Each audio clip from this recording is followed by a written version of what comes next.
Avant de commencer cette review nouveau format, je tiens à vous dire que je suis tellement hypé de l'arrivée de Wano Kuni en France que je vous fais la promesse que à mon magasin de manga, je serai le premier acheteur du nouveau tome de One Piece, le 91, le premier tome du coup de Wano Kuni.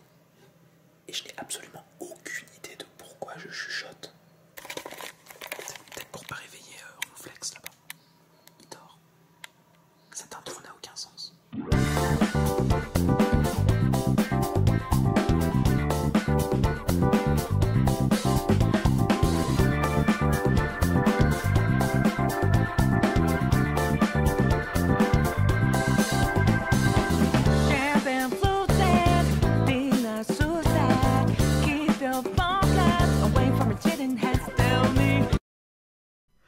Mais frère, mais qu'est-ce qu'ils ont foutu avec la rêverie? Je veux dire, ok, One Piece c'est mon œuvre préférée, c'est mon manga de la vie, mais objectivement on peut pas accepter un truc comme ça. L'arc rêverie il doit faire quoi? Il doit faire 5-6 chapitres en scan. Ils l'ont adapté en 12 épisodes quoi. On a une avalanche de flashbacks inutiles. On a revu 70% de l'œuvre en seulement 12 épisodes. Il y a des titres qui spoilent. Les découpages est complètement fait n'importe comment. Non, pas content.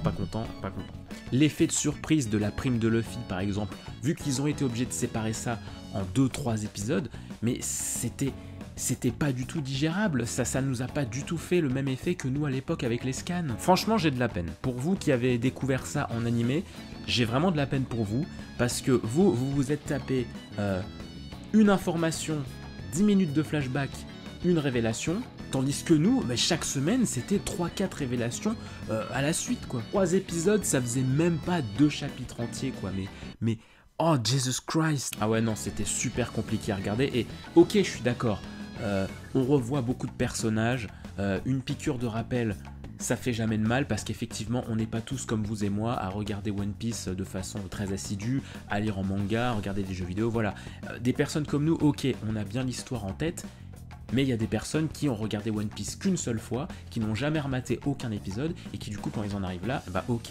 Une piqûre de rappel, je suis d'accord, ça fait du bien. Mais il y a une différence entre une piqûre de rappel et foutre 2 fois le même flashback en 2 épisodes, pour appuyer quelque chose qui n'a pas lieu d'être. Non mais parce que je suis désolé, mais Bartholomew Kuma là, la scène de Sabondi, ils nous la foutent 2 fois dans 2 épisodes à la suite. Non mais Bartholomew Kuma c'était beaucoup trop drôle. Tu sais, t'as l'impression que les mecs, dans leur barre de montage, ils ont tapé Bartholomew Kuma, ils ont eu une liste d'épisodes qui ont défilé dans lequel il apparaissait, et ils se sont dit, ok, on va prendre tous ces épisodes là, et on va les foutre dans un épisode, comme ça les gens...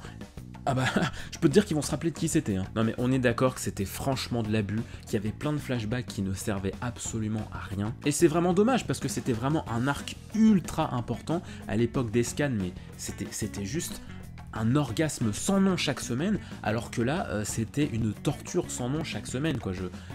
Quand tu connais bien l'histoire, mais c'est insupportable de voir à quel point l'histoire n'avançait pas vite, et à quel point on nous foutait des flashbacks qui sortaient absolument du délire de la rêverie, quoi. Après, je pense personnellement que l'arc qui arrive, l'arc de Wano, y est pour beaucoup. Je pense que le fait de mettre plein de flashbacks, ça faisait que les studios, ils avaient pas énormément de choses à dessiner, parce que c'est des épisodes, des scènes qui repompent d'autres AMV ou d'autres épisodes précédents. Je pense que niveau budget, ils ont tout foutu dans Wano Kuni qui arrive, et du coup là, vu que c'est les derniers épisodes avec 7DA, et voilà, on nous file des épisodes qui ont un budget du bout du sgeg, parce que je me rappelle de certains visages de Vivi. C'est pas possible, vous pouvez pas me faire ça, ma princesse préférée. Bon bref. Il n'empêche que quand tu enlèves ces, je sais pas moi, peut-être 1h30 de flashback, il n'empêche que dans cet arc, on apprend des trucs ultra graves, frère. Des trucs, des big giga révélations de malade.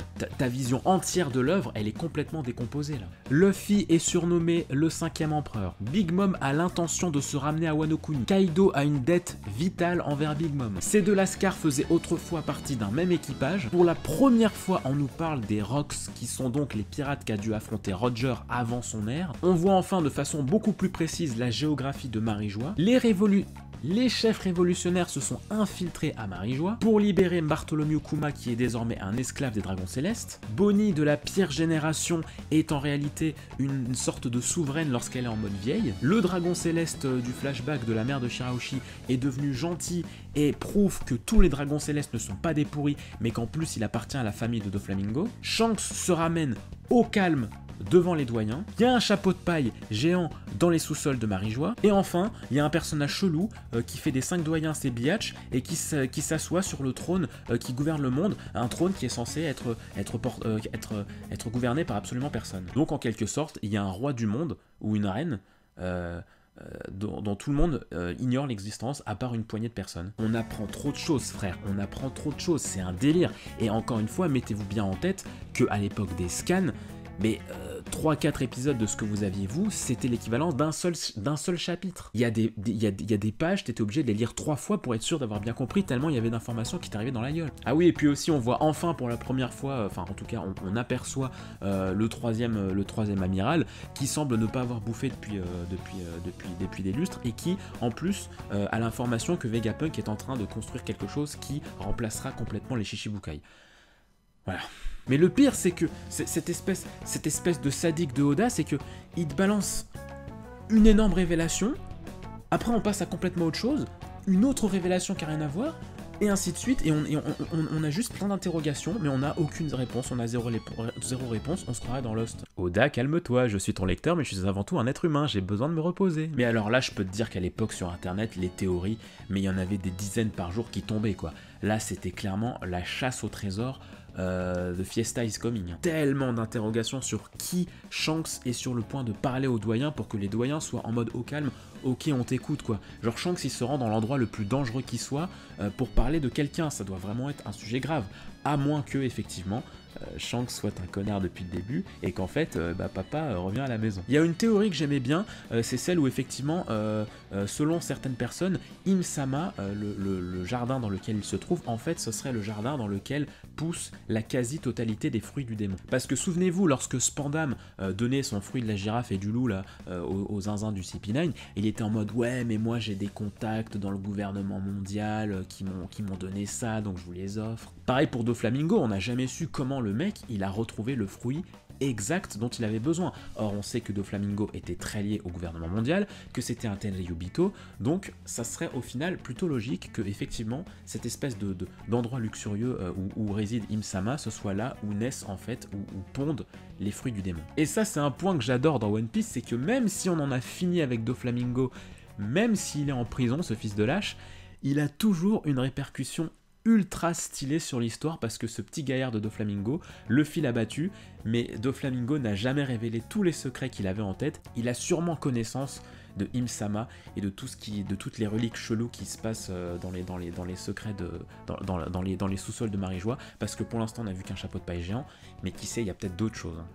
Et puis bon, la pureté du fanservice, nom de Dieu quoi. Ça fait tellement bizarre de voir Vivi en train de discuter avec Rebecca pendant qu'elles sont interrompues par Shirahoshi, et ensuite t'as Dr. Kurea qui se ramène, enfin, on dirait un Avengers au sein même de One Piece quoi. Et alors ce que je trouve dommage avec le gâchis qu'a fait l'animé, c'est que l'animé a rajouté des phases sur le bateau avec Luffy, et via les flashbacks on a l'impression encore que Luffy est présent dans les épisodes, sauf que dans les scans, Luffy est complètement absent, on ne le voit ni sur le bateau, ni vraiment dans des gros flashbacks comme ça, ce qui fait que c'est très intéressant parce qu'au final, même si Luffy n'est pas là, il est au centre des discussions des princesses, de Garp, des amiraux, etc.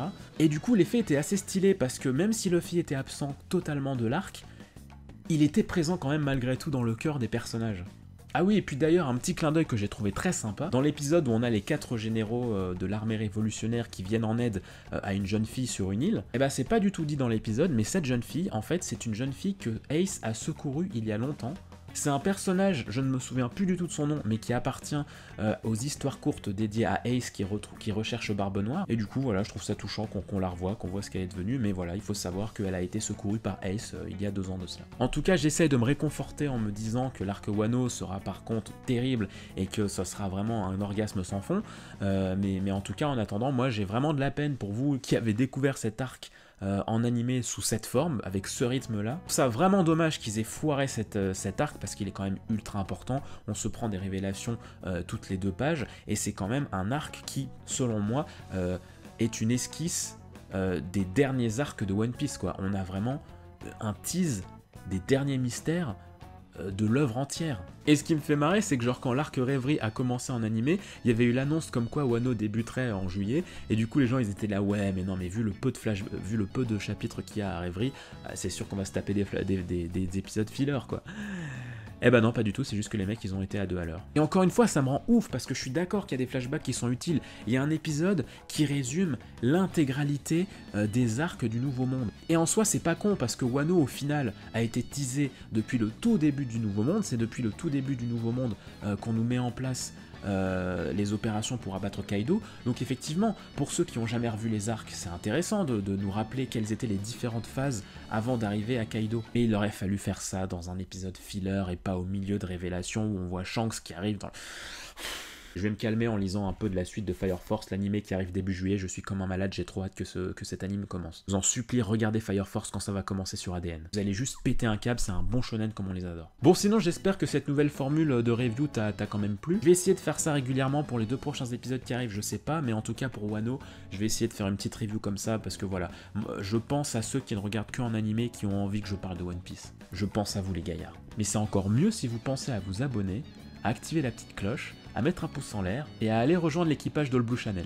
Parce que c'est important quand même de soutenir les frères. Ah oui, et puis regardez sur ADN les épisodes, hein, s'il vous plaît, les mecs qui ressortent les anciens épisodes, etc. Faites un effort, quoi, merde. Je vous souhaite une bonne continuation, Moussaillon, et bon voyage sur l'archipel. Tchou.